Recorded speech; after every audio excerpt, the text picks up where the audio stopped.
Davina, on your question of the barge from, I think it's Karpower ship or something like that, you know what I mean, which is a Turkish company. I must thank the vice president. He was very forthright in letting us know about who the company is, which is very unusual to him, but we must thank. I warned this country, I warned everyone that as soon as that we will be spending some emergency funding, which will cost taxpayers millions of dollars. If I got his figures that he quoted yesterday correctly, and I listened to it, and what I got, I think that we are paying this company 8 cents per megawatt. That's what he said for supply of the power, 36 megawatts, operations and maintenance. Now that 8 cents and and the GPL will be supplying the fuel for this operation. What the vice president is skillful at is throwing out a number like he me challenging me on a mile of fall, but he would never challenge me, nor would he bring up a motion to parliament where the facts can be laid there for anybody to see, which I've already laid my figures in parliament, Davina, just as a matter of on this side, where I got the 30 cents for a mile of water. It's already in the parliament, it's already there. The speaker, as you know, was not very neutral, I could say that, and he would have ensured that it was struck off of the Hansard if I'd said anything that was untruth and I couldn't back up by data. It's there in the Hansard. So Jagio can talk from now until the cows come home about that project. It was and remains upon this scheme, the Milo Falls, under the form of the economic model in which they had. Anyway, back to this barge. So what he didn't tell you is how much it will cost. He said 8 cents. We're paying this company for 2 years. 2024, it'll be here till 2026 April. Minimum, I guarantee it'll be here for much longer. At 8 cents a megawatt, and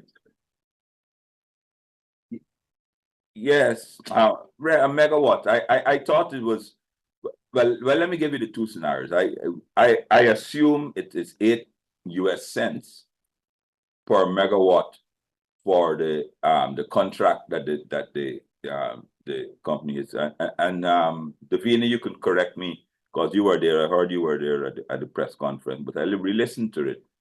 At 8 cents a megawatt, plus if the government of Guyana, which they are, will be supplying the HFO, which I'm assuming is being run off of HFO. The current price of, which is heavy fuel oil, the current price of heavy fuel oil is 90 US cents per barrel. So in other words, what to produce and to that contract and the supply only, we leaving out GPL's administrative cost, it works out to $45 a megawatt. $45 a megawatt. We are paying, I think, $28 a megawatt per that's what the citizens are paying for residential at the moment. And then if you add in GPL costs, and you can quote me on these figures, you know, because I know how we asked where Patterson get it, but I double checked them with several experts this morning, this last evening, and it ended up to $45.08 per megawatt. And when you add in GPL's costs, administrative overhead maintenance and those things like that, which GPL has to add in to every megawatt produced, we will end up, the costs for the country will be close to 54 Guyana dollars per megawatt. Obviously, I mean, and that is assuming that they've been above board everything. Obviously, which is way more than all the old equipment that he claims that we have, way more to produce. Obviously, he did not tell us about the commissioning fees. There's a fee for a finder, somebody I'm sure very well related to the current government, he would be getting a commissioning fee probably monthly or a lump sum. He hasn't told us all of those additional costs. He hasn't included the cost for the works at Everton. he decided going to Everton, I don't know if there's any wharf or anything like that.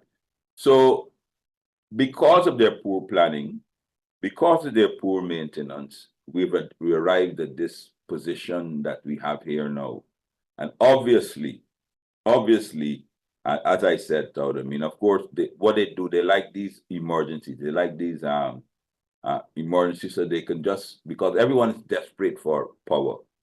So they have now used that, taken that opportunity now to further raid our consolidated fund.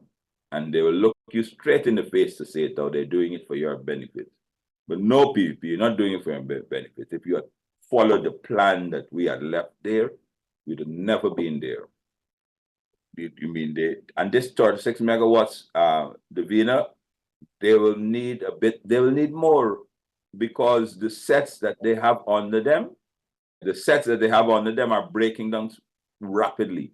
Kingston 1 now has 3 sets down. Garden Eden sets will soon be done because they can't take them offline to do any maintenance. So we this here this is just a drop in the ocean, an expensive drop in the ocean based on poor management. And all of these extra costs that you see have to be added on to the gas to shore project, because the money for the containers has to be added on to the gas to shore project. This money here for this project has to be added on the gas to shore, because had they planned correctly and did it as we had it, the gas to shore project would have been up and running long ago. No need for these interventions.